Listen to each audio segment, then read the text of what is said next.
Chemistry class 9 बाब चौथों कीमियाई bonding सबक 15 MCQs आऊं आहियां केमिस्ट्री जो उस्ताद नजीउल्लाह चन्ना अवांखे सिंध ऑनलाइन स्कूल में भली कार असांजो जेको लेक्चर जो मौज़ू एक्सरसाइज आहे बाब चौथे जी ऐं उन जो सेक्शन ए MCQs असां हल कंदासीं।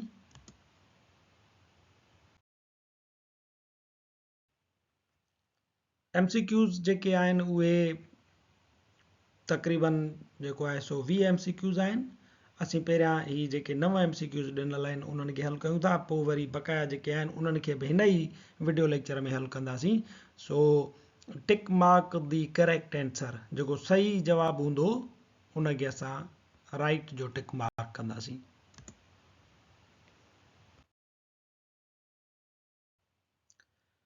नंबर पहिरियों MCQ आहे an example of ionic compound is ABCD। हिननि चइनी मां आयोनिक कंपाउंड जो मिसाल कहिड़ो आहे H2। हाणे इहो त आयोनिक कंपाउंड थी नथो सघे छो त ॿई एटम हिकु जहिड़ा आहिनि ऐं इहो नॉन मेटल आहिनि, त इहो ही कोवेलेंट कंपाउंड जो मिसाल आहे। CH4 कार्बन बि नॉन मेटल, हाइड्रोजन बि नॉन मेटल, ॿ नॉन मेटल मिलंदा त कोवेलेंट कंपाउंड ठहंदो, यानी हे बायोनिक न आहे। N2 हाणे ही त आहे ई मॉलिक्यूल, तंहिंजे करे उहो थींदो ई गैर धातुनि जो आहे, कोवेलेंट कंपाउंड थींदो आहे, आयोनिक न थींदो। N2 नाइट्रोजन बि कोवेलेंट आहे, यानी आख़िरी जेको आहे सोडियम क्लोराइड NaCl उहो असांजे कोवेलेंट जो मिसाल आहे, जंहिंमें सोडियम आहे मेटल ऐं क्लोरीन आहे नॉन मेटल, उनखे असां टिक कंदासीं। नंबर ॿियों सवाल, interaction between highly electron deficient hydrogen and highly electronegative atom is called. जॾहिं हाइड्रोजन एटम जंहिं वटि इलेक्ट्रॉन खुटल हुजे ऐं हाईली इलेक्ट्रोनेगेटिव एटम जेको आहे सो मिसाल जे तौर ते ऑक्सीजन नाइट्रोजन फ्लोरीन हुजे ऐं हाइड्रोजन उन्हनि सां ॻंढियल हुजे, त अहिड़े क़िस्म जे इंटरेक्शन खे असां छा सॾींदासीं? Covalent bond, ionic bond, hydrogen bond या मेटलिक बॉन्ड। मेटलिक बॉन्ड त थींदो ई कोन, छो त उन में सिर्फ़ु जेके हूंदा आहिनि मेटल्स हूंदा आहिनि, उहो मेटल जो ई धातु ई बॉन्ड आहे। हिते हाइड्रोजन ऐं मोर इलेक्ट्रोनेगेटिव एटम जी ॻाल्हि कजे थी, यानी ॿ मुख़्तलिफ़ एलिमेंट आहिनि। मेटलिक बॉन्ड सिर्फ़ु धातुनि जो आहे। आयोनिक बॉन्ड बि नथो थी सघे छो त हाइड्रोजन बि गैर धातु आहे ऐं जेको हाईली इलेक्ट्रोनेगेटिव एटम हूंदो उहो बि गैर धातु हूंदो। आयोनिक में हिकिड़ो हूंदो आहे गैर धातु, ॿियो हूंदो आहे धातु। हिते ॿई गैर धातु जी ॻाल्हि आहे, तंहिंजे करे D ऐं B ॿई न आहिनि। कोवेलेंट बॉन्ड ऐं हाइड्रोजन बॉन्ड इहे ॿई थी सघनि था, पर असां इहो पढ़ियो आहे त जॾहिं हाइड्रोजन एटम कंहिं बि वधीक इलेक्ट्रोनेगेटिव एटम सां मिलंदो आहे त पोइ उन्हनि जे विच में हिकिड़ो हाइड्रोजन बॉन्ड जेको आहे उहो ठही पवंदो आहे। सो असांजो सही जवाबु आहे C।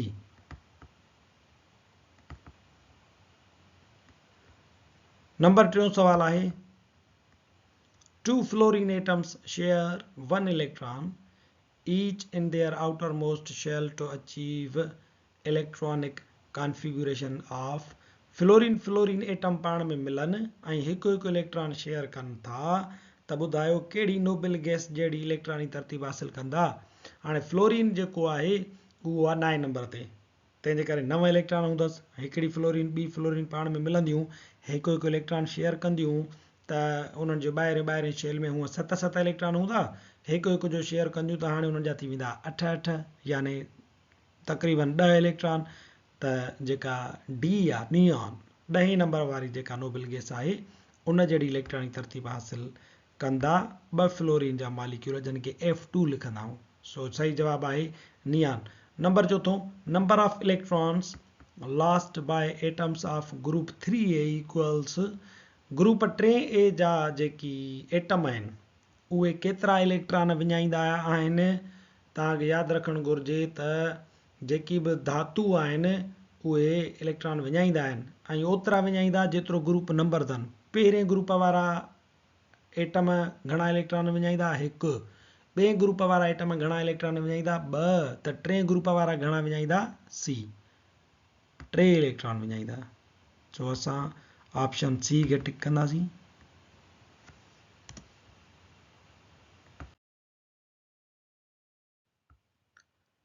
सवाल नंबर 5 आहे atom which loses 2 electrons form its outer shell to form ion is called एड़ो एटम जेको पंहिंजा 2 इलेक्ट्रॉन जेके वैलेंस इलेक्ट्रॉन आहिनि उहे विञाए ऐं पंहिंजो आयन में तब्दील थी वेंदो आहे उहो कहिड़ो आहे ऑक्सीजन ऑक्सीजन गैर धातु आहे इहो पंहिंजा इलेक्ट्रॉन लूज़ न कंदो आहे इहो अञा गेन कंदो आहे पोटेशियम इहो मेटल आहे लूज़ कंदो इलेक्ट्रॉन पर पहिरें ग्रुप में आहे त माना हिकु इलेक्ट्रॉन लूज़ कंदो इहो बि न आहे 2 इलेक्ट्रॉननि जी ॻाल्हि आहे सी मैग्नीशियम हे धातु आहे ॿिए ग्रुप जो आहे त यानी इहो ई सही जवाबु हूंदो इहो 2 इलेक्ट्रॉन विञाईंदो छो त धातु आहे ऐं ॿिए ग्रुप जो आहे डी आहे कार्बन हे बि नॉन मेटल आहे इन ते बि सवाल ठके नथो तंहिंजे करे सही जवाबु आहे सी मैग्नीशियम ॿिए ग्रुप जो आहे मेटल आहे इन जे करे 2 इलेक्ट्रॉन विञाईंदो नंबर 6 सवाल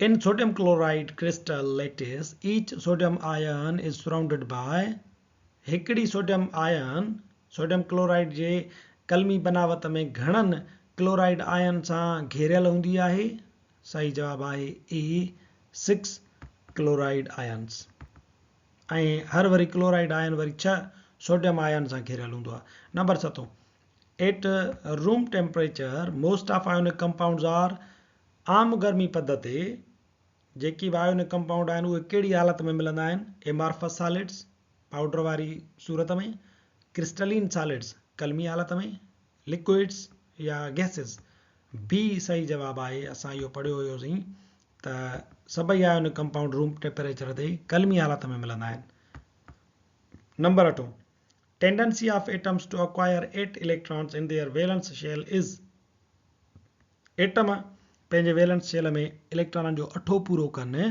इन रुझान खे छा चइबो आहे octet rule duplet rule triplet rule नन ऑफ दीज डुप्लेट माना बिको ट्रिपलेट माना ट्रिको ऑक्टेट माना अठो तंहिंजे करे नाले मां ई ज़ाहिर आहे त ऑप्शन ए सही आहे नंबर 9 सवाल when one atom forms cation by losing electron and other forms anion by accepting that electron then bond formed between them is जेकॾहिं हिकिड़ो एटम इलेक्ट्रॉन विञाए केटायन थो थी वञे ऐं ॿियो एटम वरी उहो इलेक्ट्रॉन हासिल करे एनायन थो थी वञे त हाणे इहो जेको बांड ठहियो उन्हनि जे विच में उहो कहिड़ो हूंदो हाणे इलेक्ट्रॉन हिकिड़ो विञाए ॿियो हासिल करे त उहो कोवेलेंट कोन हूंदो कोऑर्डिनेट कोवेलेंट कोन हूंदो हाइड्रोजन कोन हूंदो उहो आहे बी आयोनिक बांड जंहिंमें हिकिड़ा आइटम इलेक्ट्रॉन विञाईंदा आहिनि ॿिया उहे हासिल कंदा आहिनि आयोनिक बांड आहे सो इहो हुयो सवाल नंबर 9 हाणे असां वरी 9 खां अॻिते वधंदासीं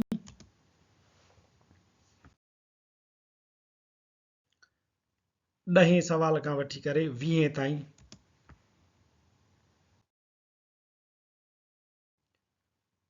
ॾहों सवाल आहे noble gases are stable because they contain noble गैसूं जेके आहिनि उहे मुस्तहकम हूंदियूं आहिनि उहे कंप्लीट हूंदियूं आहिनि छो त उन्हनि वटि वैलेंस शेल में 4 इलेक्ट्रॉन हूंदा आहिनि वैलेंस शेल में 6 इलेक्ट्रॉन हूंदा आहिनि वैलेंस शेल में 8 इलेक्ट्रॉन हूंदा आहिनि या वैलेंस शेल में 10 इलेक्ट्रॉन हूंदा आहिनि असां पढ़ियो आहे हिकिड़ो डुप्लेट रूल ॿियो ऑक्टेट रूल या त बिको पूरो हुजे या अठो तंहिंजे करे असां हिते जवाब में 8 खे टिक कंदासीं सवाल नंबर 11 आहे bond which involve 3 shared electron pairs is a जेकॾहिं बांड में 3 इलेक्ट्रॉनी जोड़ा शेयर थियल आहिनि त उनखे डबल चवंदासीं सिंगल या ट्रिपल हाणे 3 जोड़ा आहिनि त उहो ट्रिपल थींदो सो सही ऑप्शन आहे बी सवाल number 12 a non metal atom form anion by हिकिड़ो गैर धातु एटम एनायन ठाहींदो आहे छो त उहो इलेक्ट्रॉन लूज़ कंदो आहे हिकु त नॉन मेटल आहे यादि रखिजो इलेक्ट्रॉन लूज़ कोन कंदो इलेक्ट्रॉन हासिल कंदो आहे तंहिंजे करे ए वारो ऑप्शन थी नथो सघे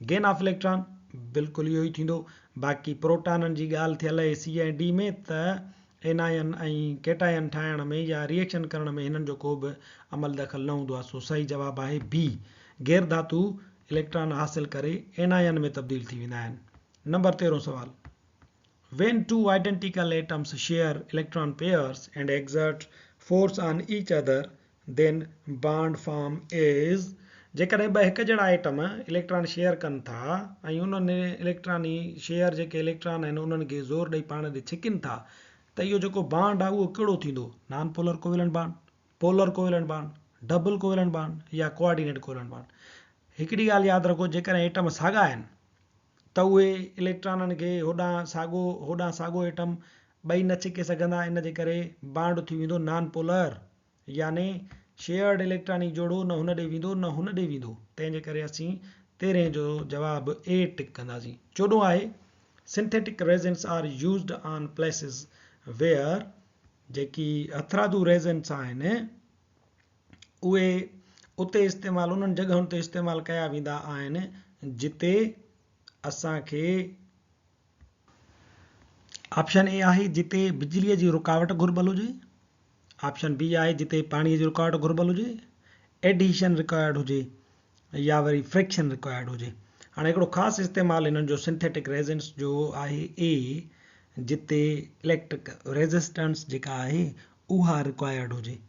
सो असां ऑप्शन ए खे टिक कंदासीं। नंबर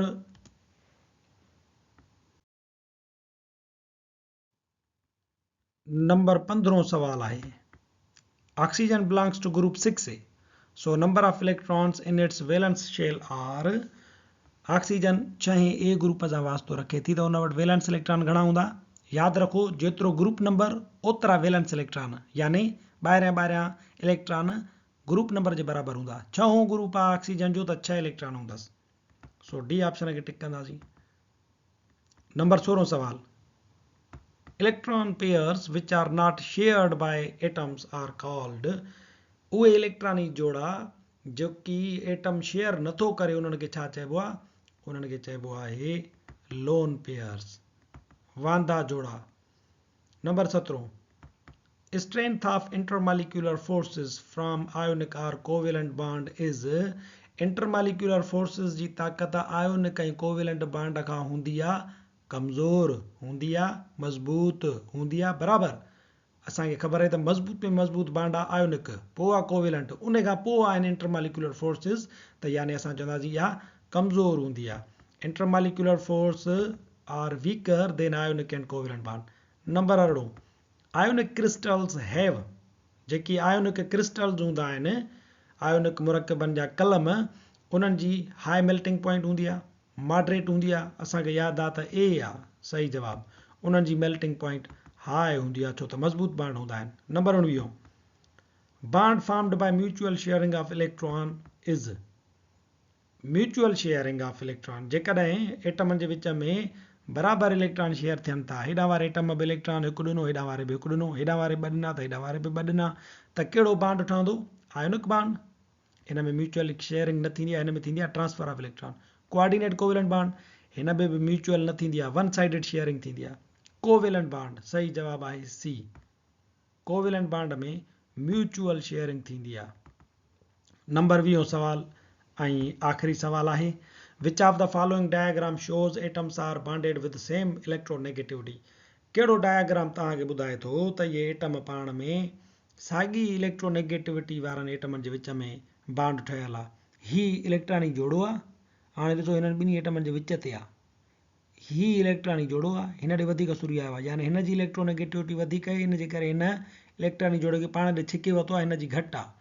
वरी हिते हिन जी इलेक्ट्रोनेगेटिविटी वधीक आहे, इन जे करे इलेक्ट्रॉनिक जोड़ो हिन ॾे छिकियल आहे, हिते बि हिन ॾे सुरियल आहे। सही जवाबु आहे ही, विच ते इलेक्ट्रॉनिक जोड़ो आहे, shared pair of electron which ते आहे, हिन जी इलेक्ट्रोनेगेटिविटी ऐं हिन जी बराबरि आहे, इन जे करे इहो विच ते बीठो आहे, न त हिन जी वधीक हुजे हा त हिन ॾे सुरी वञे हा, हिन जी इलेक्ट्रोनेगेटिविटी वधीक हुजे हा त एॾां सुरी वञे हा।